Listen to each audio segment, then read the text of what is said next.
Good morning students, myself Dr. Harshita Rathore, assistant professor psychology. आज हम बात करेंगे दीर्घकालीन स्मृति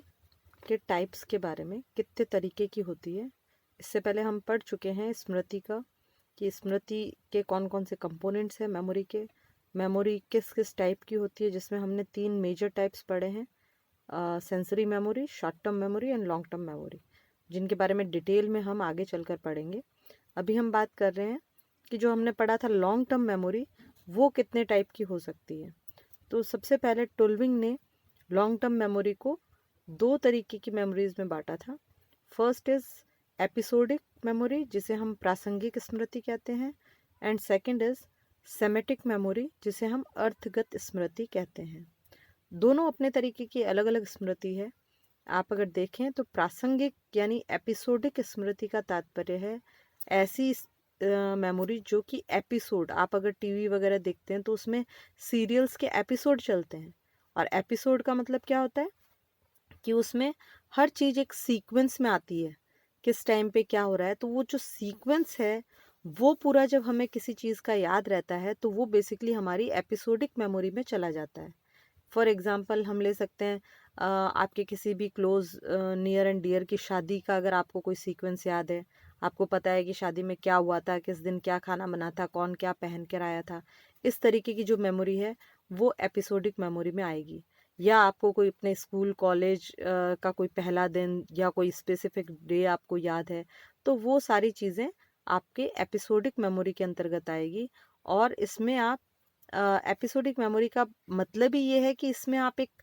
ऑटोबायोग्राफी की तरह मेमोरी होती है, यानी कि आपकी आत्म कथा, जिस तरह व्यक्ति अपना लिखता है कि मैं बचपन में ऐसा था, फिर ये हुआ, वो अपने जो जो उसके साथ इंसिडेंट हुए उनको जिस तरीके से ऑटोबायोग्राफी या आत्मकथा में लिखा जाता है, वो जो मेमोरी है उसे ही हम एपिसोडिक मेमोरी कहते हैं, और इसीलिए इसका दूसरा नाम आत्मचरित्र स्मृति भी कहा गया है। तो बेसिकली ये आपकी वो मेमोरी है जिसमें आपको दिन, समय और प्रोसेसिंग पूरी आपको ध्यान होती है कि किस किस तरीके से चला है,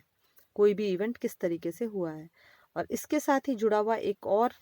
इम्पॉर्टेंट है फ्लैश बल्ब मेमोरी, जिसे हम आगे भी थोड़ा सा डिस्कस करेंगे डिटेल में कि ये क्या है और इस पे क्या एक्सपेरिमेंट हुए थे। अभी हम जो बात कर रहे हैं, सेकंड जो मेमोरी बताई उन्होंने, वो है सेमेटिक मेमोरी यानी अर्थगत स्मृति। अर्थगत स्मृति का संबंध होता है आप जिस तरीके के शब्दों और संकेतों से रिलेटेड जो आप ज्ञान प्राप्त करते हैं, यानी कि आपका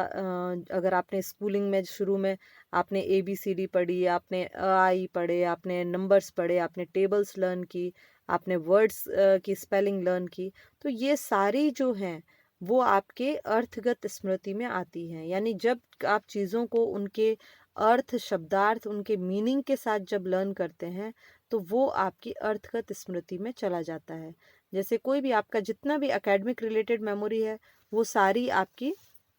अर्थगत स्मृति का पार्ट होगी। इसी तरीके की आपकी बाकी जो जनरल मेमोरीज हैं, यानी कि आपके रूटीन की जो मेमोरीज हैं, घर पे क्या चीज़ कहाँ रखी है क्या नहीं है, तो ये सब आप एक मीनिंग के साथ याद करते हैं। तो इनको बेसिकली हम सामान्य मेमोरी या जिसे हम जेनरिक मेमोरी भी कह सकते हैं, वो आपकी अर्थगत स्मृति होती है। और क्योंकि ये अर्थगत स्मृति जो है वो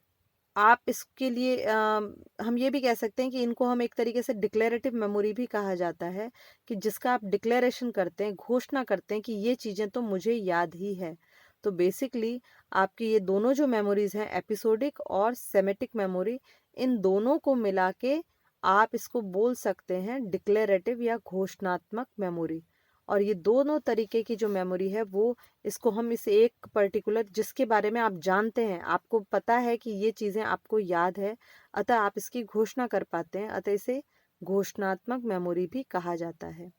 इसी के अलावा एक और तरीके की मेमोरी इन्होंने बताई है लॉन्ग टर्म मेमोरी में ही, जिसे इन्होंने कहा है प्रोसीजरल मेमोरी, यानी आपका प्रक्रियात्मक स्मृति। किसी भी चीज़ के प्रोसेस को जब आप याद करते हैं, जब आपको प्रोसेस ध्यान होता है, चाहे वो रोटी बनाना हो, सब्जी बनाना हो, कार चलाना हो, साइकिल चलाना हो, सिलाई करना हो, बुनाई करना हो, कई तरीके की और चीज़ें, आप शॉर्ट हैंड सीखते हैं, कंप्यूटर सीखते हैं, तो उन सब में एक प्रोसेसिंग होती है, एक प्रक्रिया होती है जिसके द्वारा आप वो कार्य करते हैं। तो ये जो प्रक्रियात्मक मेमोरी है, इसी को इन्होंने प्रोसीजरल मेमोरी बोला है और ये भी एक तरीके की लॉन्ग टर्म मेमोरी का ही पार्ट होता है,